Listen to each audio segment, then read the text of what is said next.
We see this headline quite often. Europe's most dangerous supervolcano is creeping towards eruption. For those of you who have joined my channel, you know which supervolcano that is. That is Campi Flegrei. But we want to look into what would actually happen to the world if a supervolcano erupted right now. That could be Campi Flegrei. That could be another one. For example, Toba, known for its massive eruption that has shaped history. Taupo, a sleeping giant in New Zealand. Aira Caldera, a fiery supervolcano in Japan. Campi Flegrei in Italy, near Naples, with more than 6 million people, highly densely populated. People are basically living on the volcano. Place a 6 million people area on top of Yellowstone. That's what Campi Flegrei is. And then I just mentioned it, Yellowstone. Yellowstone is the most famous one. Everyone, when we hear supervolcano, everyone's scared of Yellowstone, located in the United States. Although Campi Flegrei is way more on the brink of doing something. If you want to know more about that, check out my Campi Flegrei playlist that I have on this channel. There's everything that you need to know. We hear so often, if a supervolcano erupts, it spews so much ash and particles up in the atmosphere, it can create food shortages, a volcanic winter, nothing will grow. Food, shockingly, the results are will only last maybe for 2 to 3 months.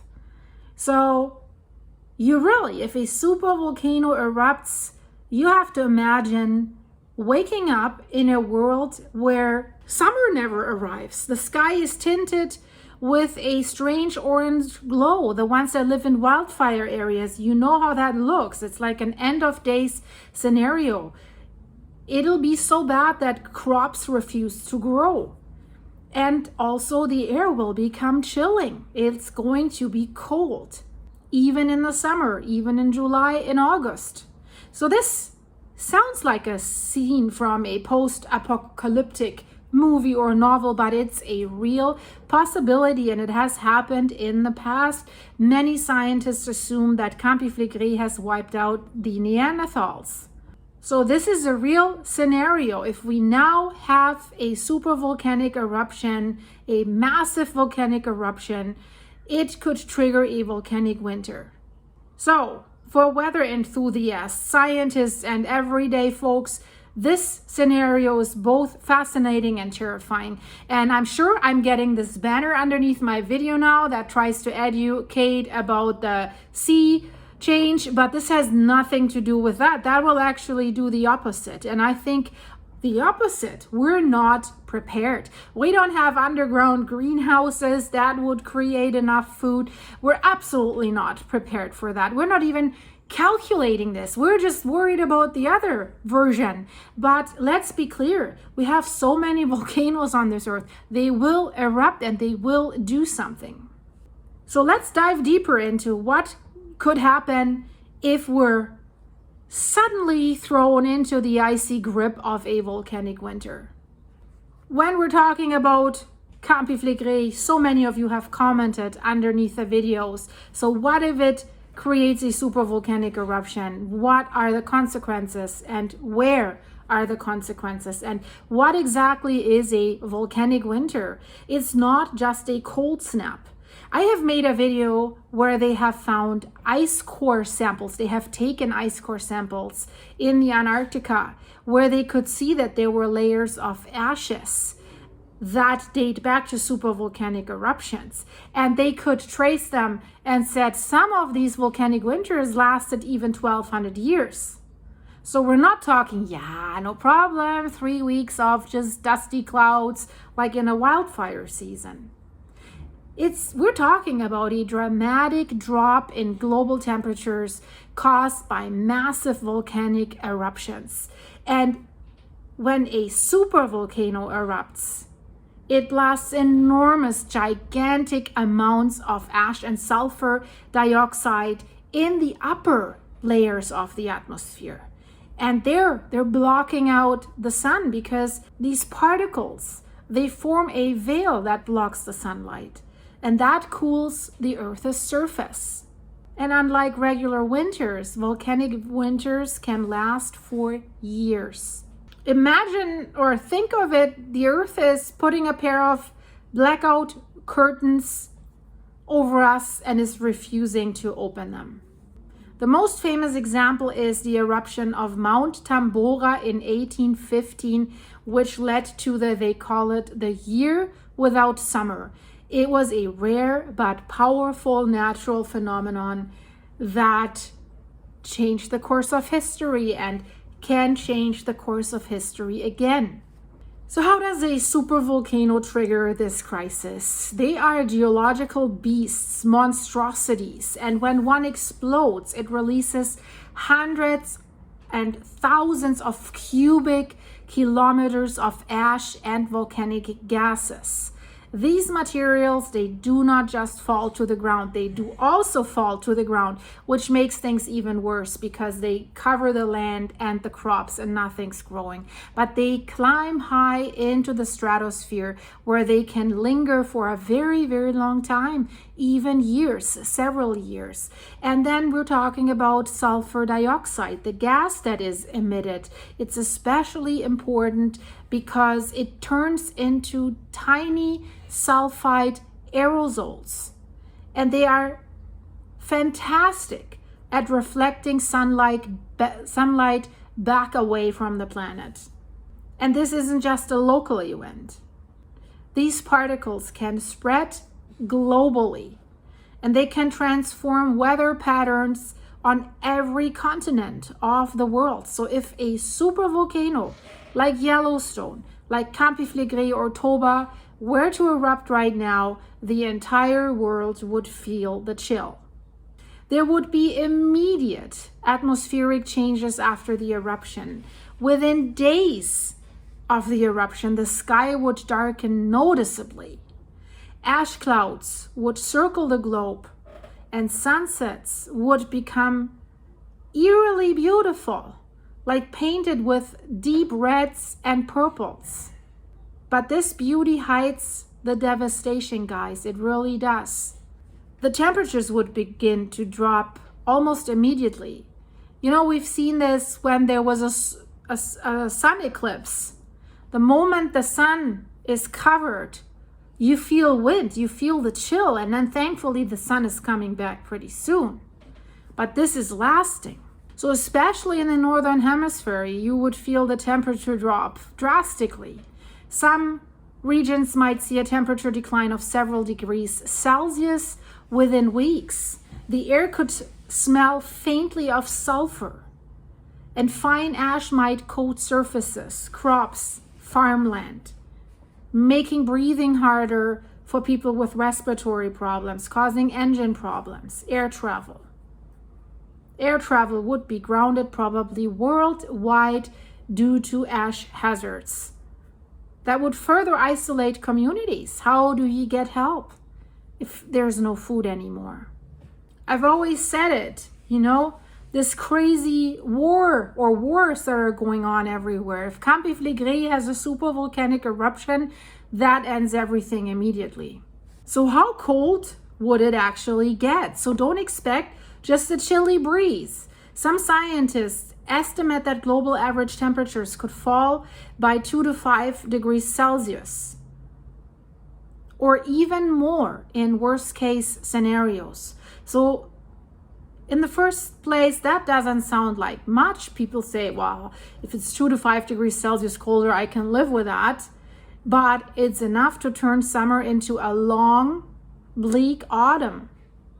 And in more extreme locations like Northern Europe or most of Canada, for example, temperatures could plummet by 10 degrees or more. And that is significant. It's already so cold in most of these parts.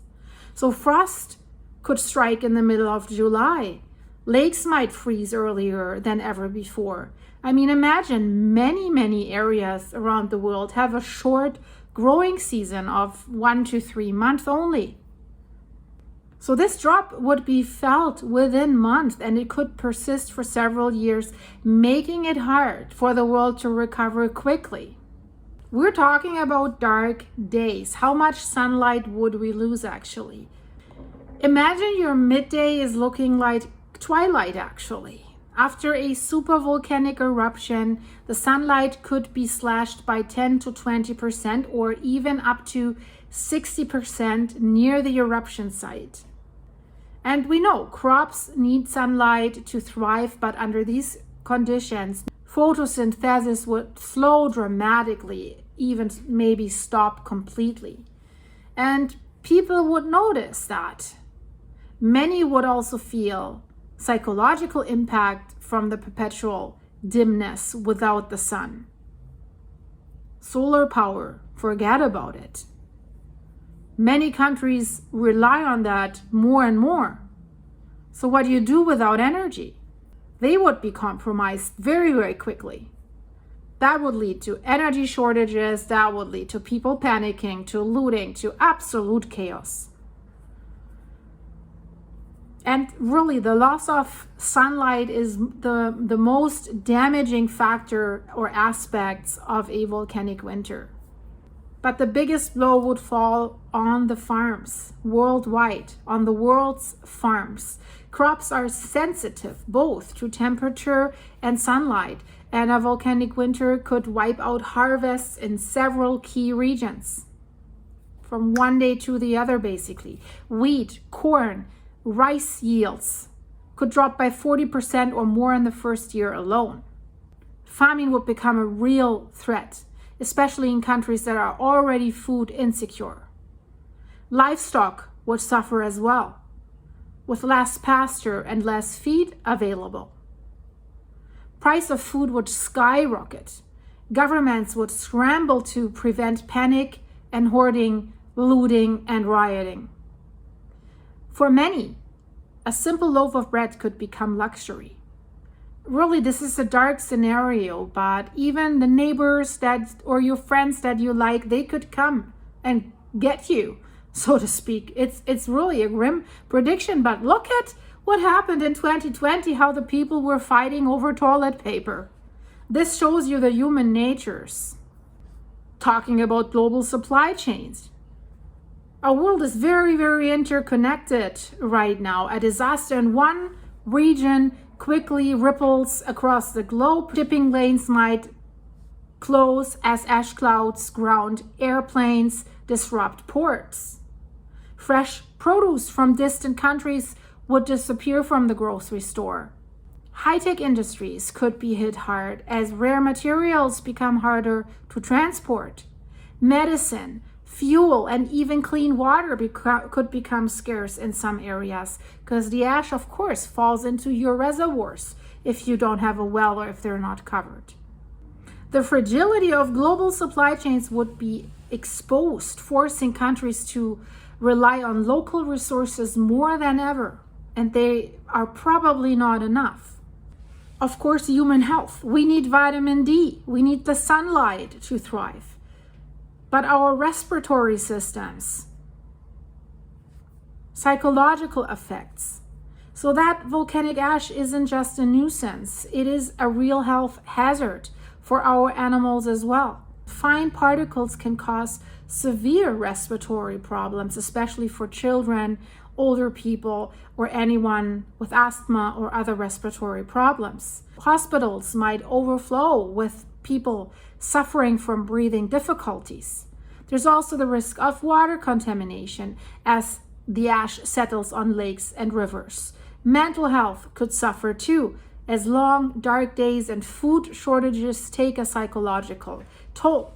So the stress of survival combined with the eerie gloom could lead to widespread anxiety and depression. That's what the experts are saying. Because this ash is just not hanging in the air. It settles everywhere. And if your rivers and your lakes are clogged with fine particles, it makes the water harder to treat, but also harder to drink. Municipal water systems might struggle to keep up, leading to boil water advisories or outright water shortages. Agricultural runoff would worsen as heavy rains mix ash with fertilizers, posing risks to fish and wildlife. Some regions might see floods or mud flows as ash-choked streams overflow their banks, adding another layer of chaos. The world would be turned upside down. And wildlife is just as vulnerable as humans, so sudden cold can disrupt migration patterns, leading to mass die-offs among birds and fish. Forests might lose entire generations of seedlings if photosynthesis slows or even stops completely. In the ocean, also a big problem. Plankton, these tiny creatures at the base of the food chain, they could struggle with less sunlight. That would affect everything from fish to whales. Some species might adapt, yes, hopefully, but many would not. That would lead to a dramatic reshuffling of ecosystems. The scars, they could last for decades. Have you thought that it could be that bad? Well, guys, it's getting worse. Here comes the next problem. Energy infrastructure. How would we power through the gloom? It would be a stress test for the world's energy systems. The solar panel generate less electricity, puts pressure on fossil fuels and nuclear power plants, with demand for heating soaring at the same time because it's cold. Power grids might buckle under the strain. We have seen what happened in Iceland in the winter when the lava and the volcanic eruption, the lava was flowing over their hot water pipes and they didn't have heat. Then everyone was buying an electric heater, frying the grid. So rolling blackouts could become common in the affected regions. Wind power might hold steady, but icy conditions could freeze turbines. Energy shortages would ripple through every aspect of life, from hospital to homes to manufacturing. And of course, all that leads to social unrest and political fallout. We know how we are programmed, unfortunately. It doesn't take much to throw us into chaos. And history shows us it has already happened. Hardship often breeds unrest. Food shortages, energy crisis, economic downturns could spark protests, riots, and even revolutions. Governments would be forced to make tough choices like rationing food or fuel, or also imposing curfews. International tensions might rise as countries compete for dwindling resources. In the worst cases, fragile states could collapse completely. That would create a new humanitarian crisis. The social fabric, already strained by recent global events and stupidities that are happening, might be pushed to the breaking point.